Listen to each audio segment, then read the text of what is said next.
ستاربكس.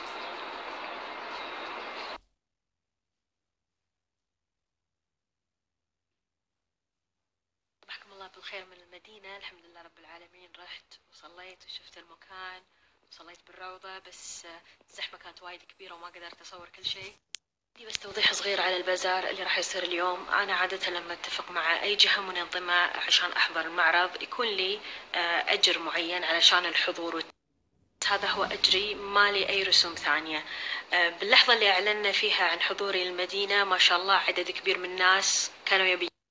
اللجنة المنظمة متوقعة عدد كبير جدا جدا من الحضور، وخايفين أن القاعة ما تكفي كل الناس وممكن لا سمح الله يصير في تدافع أو فوضى.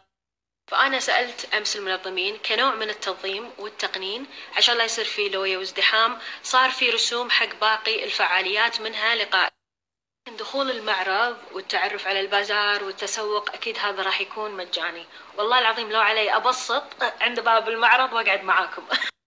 بس حبيت أوضح لأن سمعت كلام إن أنا اللي حطيت التيكت أو إن آخذ منهم نسبة أو شيء. والله العظيم مالي غير أجري اللي استلمته وخلصت.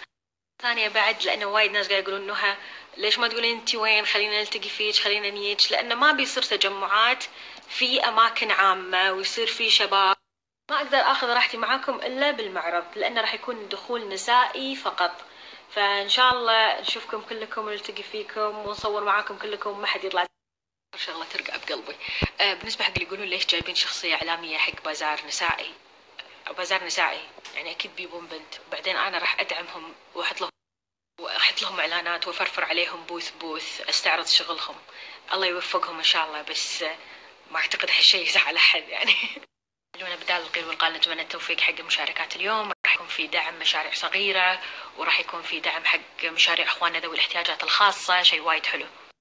لحظة، في توضيح بعد صغير. في ناس تقول إنها راحت الحرم والمسجد بمسكرة ورموش وحركات ليش ميلونة. أنا توضيت، لبست عباتي ونزلت تمشيت تحت، بعدين صعدت مرة ثانية حطيت مكياجي وتجهزت حق الإيفنت. أوكي، شوية تفسير يا جماعة، يعني الواحد ما يقعد يألف أشياء ويسوي سوالف، يعني ما تدش العقل والله. اني مزجة وقاعدة بالفندق وللحين عندي وقت على التحضيرات حق المعرض. بشارك معاكم ريفيو على فقرة منتج اليوم. رشوا لي لوريال قبل فترة هذا المنتج ريفايتا ليفت فيلر السيرم مع الكريم اللي تستعملينه بعد السيرم. فكرته انه يعطيك تأثير الفيلر بس مو فيلر صجي، هو انتي ايجينج سيستم حق مقاومة علامات تقدم بالسن. بالنسبة حق لوريال دائما أحب فيهم أن أسعارهم معقولة بالنسبة حق تأثيرهم، يعني البرودكت ساعات يكون وايد حلو بس بنفس الوقت سعره معقول. على تريتمنت تقدرين تستخدمينها بالصبح أو بالليل، أهم شيء يكون وجهك عدل. بعدها تحطين السيرم بطريقة معينة مع التدليك وبعدين تحطين الكريم. نتائج الاستخدام محتاجة وقت عشان تبين معاك، بس مبدئيا وايد حابته لأن الصبح لما أحطه أحس كذي وجهي عقب ما يكون متفخ يصير كأنه بيبي فيس. أحس سويت ميني توتوريال راح احطه الحين على انستغرام عن طريقة التطبيق، وهم على اليوتيوب راح تلقون وايد بلوجرز اجانب متكلمين عنه ومعطين رايهم الصريح فيه. جيب الميك اب صح، زمان ما سويت مكياج كذي. راح احط لكم تفاصيل الميك اب والشعر واللبس ان شاء الله بعدين. احب شلون وصلتوا مرحلة معاي صرتوا تعرفوني مزاجي اوكي مو اوكي. ما ادري هل انا يبين علي وايد ولا انتوا بما ان اليوم يوم التوضيحات عندي بعد توضيح صغير ابي اسويه، وهو توضيح وهو ابراء دمه وهو كل شيء. لما كنت بامريكا طالع السوشيال ميديا كان في وايد ناس احبهم، وكنت ناطره الفتره او الوقت اللي ارجع في الكويت عشان اعرفهم واشتغل معاهم لانها معجبه بشغلهم. وايد بنات يمكن الاغلبيه لما التقيت فيهم بالصدق يننون اكثر من السناب شات والانستغرام. وايد لو بذكر اسامي اخاف احد يزعل، بس اسيا ودلال ومرمر وعهود وفاطمة، وايد بنات وايد أسامي. لما شفتهم بالصدق حبوبين ويننون. واحدة كنت أسمع عنها إنها مزاجية وايد وإن يعني وايد بنات انضروا منها، بس كنت أقول يعني أكيد مسوي لها شيء. أنا إذيت وتعاملت معها باحترام.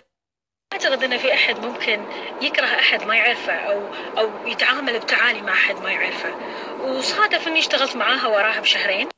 وايد استانست إن أول الرحلة ما كان في يعني تواصل، ما كان في كيمستري. بس آخر الرحلة الحمد لله يعني تعرفنا على بعض واستانست وحسيت إنه حرام ظلمتها. صارت لي أشياء يا جماعة عقب هالرحلة غريبة عجيبة. تهكر أكاونتي، طلعت أكاونتات تسبني، طلعت أكاونتات غريبة حط بذمتي والله. بس ناس مقربين من هالإنسانة يوني، مقربين منها وايد، وقالوا لي إن هي وراها السوالف. أنا كنت أقول لا حرام، وللحين ما حط بذمتي والله. دخلنا بعدين كامبينين 3 وحسيت إنه ماكو شيء، وكانوا يوني يقولوا لي ترى اليوم متكلمة عنك، ترى اليوم تقصدك، وأنا ما أصدق والله. اشتغلنا آخر مرة بكامبين لبراند ميك اب معروف. صارت لي للأسف ظروف كثيرة، طارت علي الطيارة، كنت تعبانة، قبلها كنت مسافرة السعودية، تأخرت على التصوير. وصلت وايد بنات كانوا معانا بالكامبين، كانوا وايد متفهمين، أبوي تقبلوا الموضوع بصدر رحب، لأن كل إنسان تصير له ظروفه. يوم الكامبين جيتها وسلمت عليها واعتذرت من الكل واعتذرت منها، ردت علي بأسلوب ناشف، قلت يمكن ما خلاص خلصنا تصوير ومشت الأمور تمام. تفاجأت يوم ثاني طالعة بتويتر هم قاعدة تسيء لي بتويتات غير مباشرة. أدري ما لكم ذنب ومو ملزومين تسمعون هالسوالف، بس حاب أوصل مسج صغير. أنا دائما أتكلم عن السماحة وأن الواحد يسامح، إنه يرتقي ويسمع عن القيل والقال. وأنا والله العظيم ما أحب القيل والقال، ولا أحب اسمي يدش بمشاكل. شوف عيونكم، أنا وايد مشغولة، وايد حياتي فيها شغلات، وعندي بيتي وعندي شغلي وعندي حياتي وعندي التزاماتي، ما لي خلق قيل وقال. أتوقع وايد الفترة الجاية انسب، تدشون علي أكاونتات وهمية، تطلع أكاونتات تطلع عني إشاعات. ترى والله عمرها المنافسة ما كانت كذي، وكل إنسان له جمهوره، وكل إنسان له الإنسان اللي يحبه. وإذا أنت موهوب ومركز بشغلك، شي همك الناس؟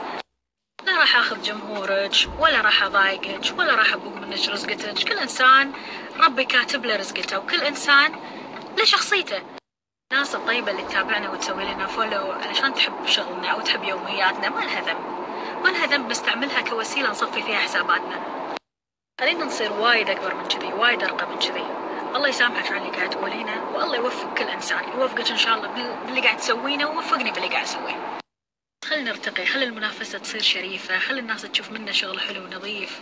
القيل والقال والنغزات أنا ما أعرفها، أنا بط بالوجه وأقول. عشان كذي حرب النغزات بتويتر أنا مو قدها، ما أعرف والله ما أعرف. بمسك سنابي وأقول لي بقلبي، لأن الناس أهلي وما ينخش عنهم شيء.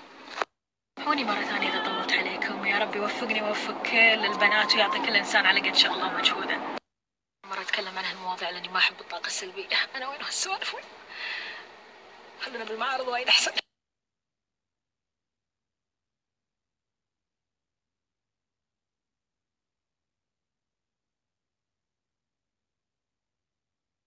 مية 122 بوث بالمعرض.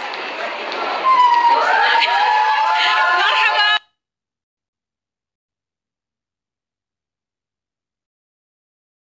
شيء راح نلفلف على البوثات، وبعدين ان شاء الله راح التقي فيكم في قاعة الفي اي بي. فالحين شوي بيبان المعرض مسكرة، بنركز على المشاركات. اكياس المسك للدواليب للادراج تبع دبش العروسه، ما شاء الله. هنا كمان ما شاء الله. هنا طبعا هذا كله توزيعات اطفال. هنا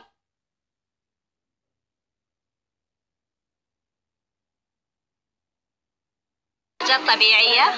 شغلي أنا طبعا نصنعها من الصفر للبشرة، الوجه، الجسم، الشعر، حنة المدينة.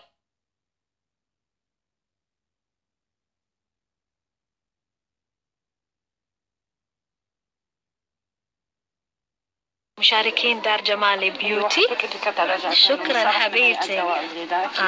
عندهم هم الوكيل الحصري لماركة يونيك، وشكرا على الرسمة الحلوة. مجموعة البكاري الطبية عندهم خصم خاص حق فولورزاتي والمتابعين. ايش كذا بتعطونهم؟ 35% على كل شيء. الله يوفقكم. في كورنر جلسات كنان، يضبطوا لكم اي جلسة كذي على جو حلو. وهذا كانتهم في انستغرام حلوين حق الجو الحلو والجمال.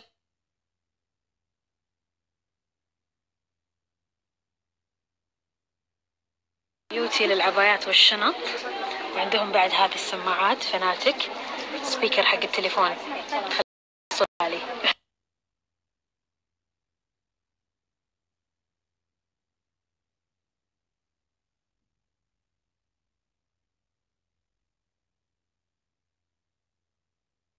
دار نجلاء المرواني، خياطات يدوية، أعمال يدوية، فساتين.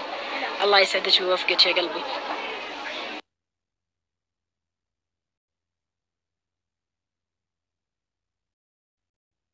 زيت جوز الهند، منتجات أمريكية ثانية موجودة عند بيوتي تاتش، وعندها مكياج بعد.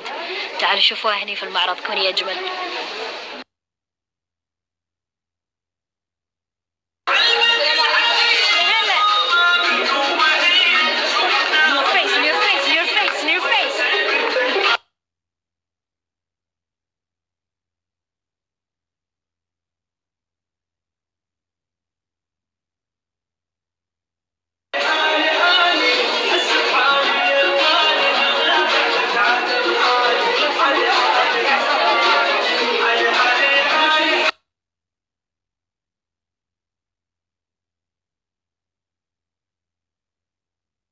يشوق صورة الحازمي، وعطتني معطر حق الكبت ريحته خيال. شوفوا شكله شحالاته. مو بالصدق. شوفوا هذا. لحظة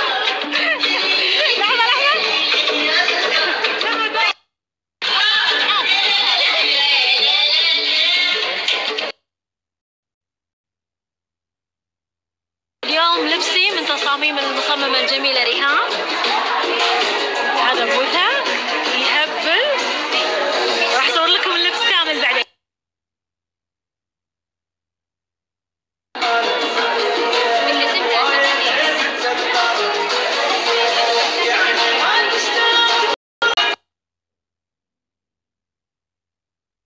الله يوفقكم سحر الأنوثة رويال ويدنج لتنسيق الحفلات، موفقين إن شاء الله.